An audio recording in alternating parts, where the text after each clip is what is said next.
झोपड़ी के अंदर शाम का समय, मिट्टी का चूल्हा जल रहा है। एक महिला चूल्हे के पास बैठी है। आज भी कुछ नहीं खाया मैंने। घर में खाने को दाना तक नहीं है, पर कोई बात नहीं। भगवान ने चाहा तो कल कुछ अच्छा जरूर होगा। जैसे तैसे ये दिन भी निकल जाएंगे। वो बाहर जाती है, दूसरों के घर काम करती है, बर्तन मांजती है, झाड़ू लगाती है। झोपड़ी के बाहर डाकिया आता है। सीता बहन, तुम्हारे नाम की चिट्ठी आई है।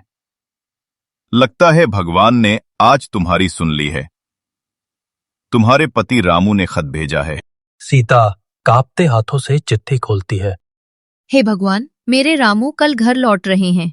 उन्हें अच्छी सैलरी मिली है। अब हमारे दिन फिर जाएंगे। अब मैं भी दाल चावल और सब्जी के साथ रोटी खाऊंगी। वो रात भर मुस्कुराती रहती है, उम्मीदों में सो जाती है।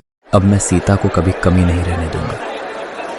बहुत इंतजार कराया है मैंने उसे। अब उसके चेहरे पर सिर्फ मुस्कान होगी। रामू सेब खरीद रहा है। उसके पास पैसों की गड्डी है। रामू गांव की ओर निकलता है। रास्ते में एक बूढ़ी औरत सड़क किनारे रो रही है।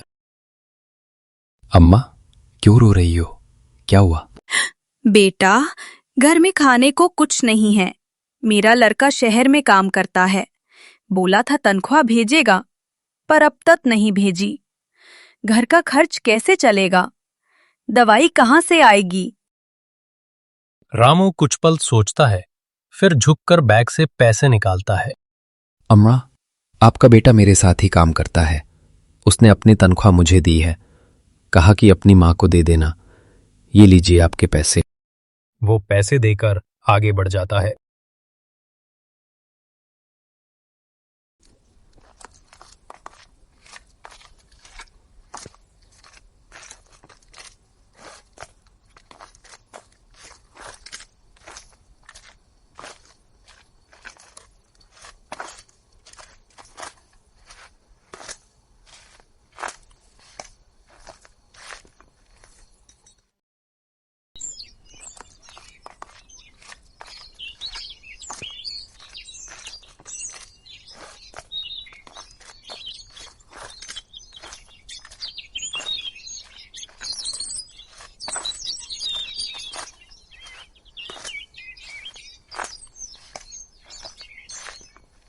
रामू, जल्दी करो, पैसे दो। बाजार जाकर राशन लाना है। आज हम दोनों एक साथ बैठकर खाना खाएंगे। रामू चुप रहता है, फिर धीरे से बोलता है।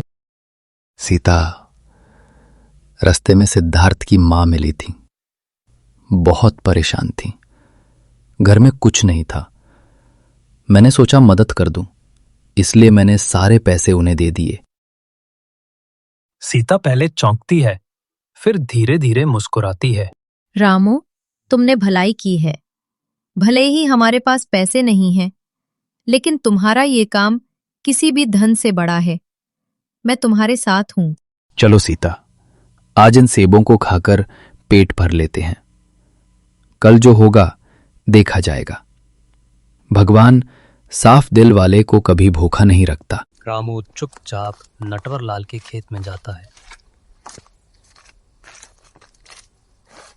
हे भगवान, आज तक मैंने किसी का हक नहीं छीना, पर आज मजबूर हूं।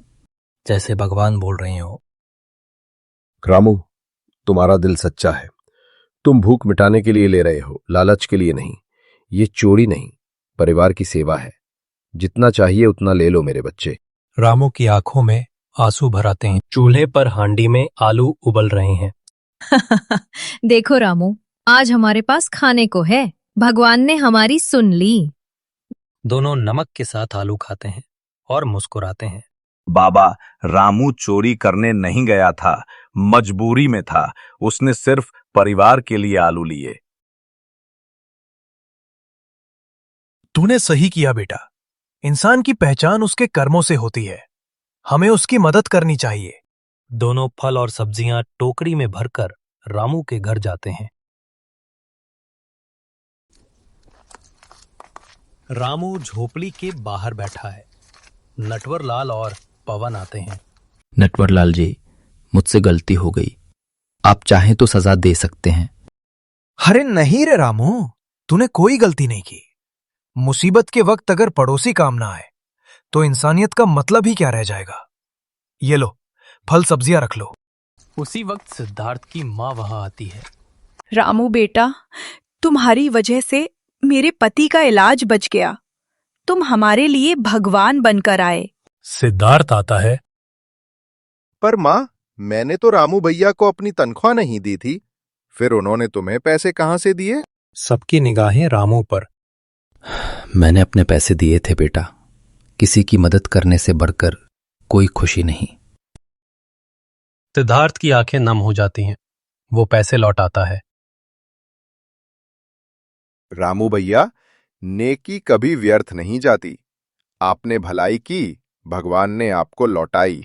अगर हम किसी के साथ भला करेंगे तो वक्त आने पर वही भलाई हमारे पास लौट कर आती है। यही है नेकी का असली फल।